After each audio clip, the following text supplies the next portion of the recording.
নবীনগর ধনাশী বাজার বেগম খালেদা জিয়ার রোগ মুক্তি কামনায় ও ছাত্র আন্দোলনের শহীদদের স্মরণে দোয়া মাহফিল অনুষ্ঠিত। ভিশন ব্রাহ্মণবাড়িয়া নিউজ, সত্য প্রকাশে আপোষহীন। শুনছিলেন সংবাদ শিরোনাম, বিস্তারিত সংবাদে স্বাগত জানাচ্ছি আমি ইতি আক্তার।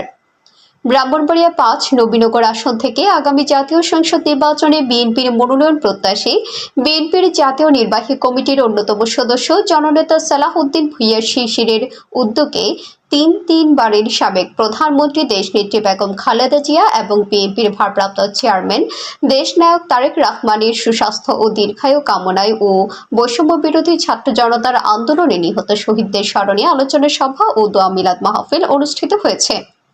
রবিবার বিকেলে নবীনগর উপজেলার শিবপুর বিদ্যাকুট ইউনিয়ন ধনাশী বাজার প্রাঙ্গণে পবিত্র কোরআন তেলাওয়াতের মাধ্যমে আলোচনা সভা, দোয়া ও মিলাদ মাহফিল অনুষ্ঠান অনুষ্ঠিত হয়েছে।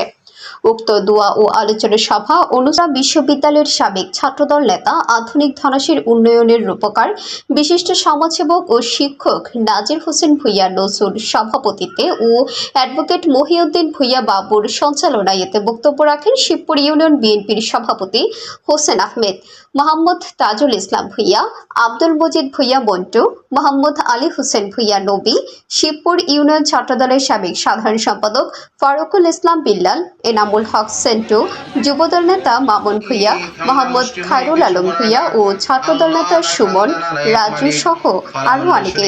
পরে বানবাসী মানুষকে সহযোগী করার জন্য একটি ত্রাণ কমিটি গঠন করা হয়। এতে আহ্বায়ক ইঞ্জিনিয়ার রেজাউল হোসেন ভূঁইয়া, যুগ্ম আহ্বায়ক কামরুল ইসলাম খান, যুগ্ম আহ্বায়ক লিমন ভূঁইয়া, যুগ্ম আহ্বায়ক পিয়ার আহমেদ ভূঁইয়া, যুগ্ম আহ্বায়ক সুমন খান বাবু, যুগ্ম আহ্বায়ক খায়রুল আলম ভূঁইয়া, সদস্য সচিব মামুন ভূঁইয়াকে এতে রাখা হয়।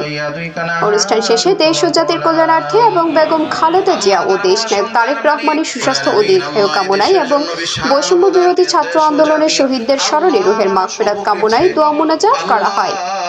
আমাদের নবীনগর ব্রাহ্মণবাড়িয়া প্রতিনিধি মোহাম্মদ হেদায়েতুল্লাহর পাঠানো তথ্যচিত্রে নিউজ ডেস্ক, বিশেষ ব্রাহ্মণবাড়িয়া টিভি নিউজ।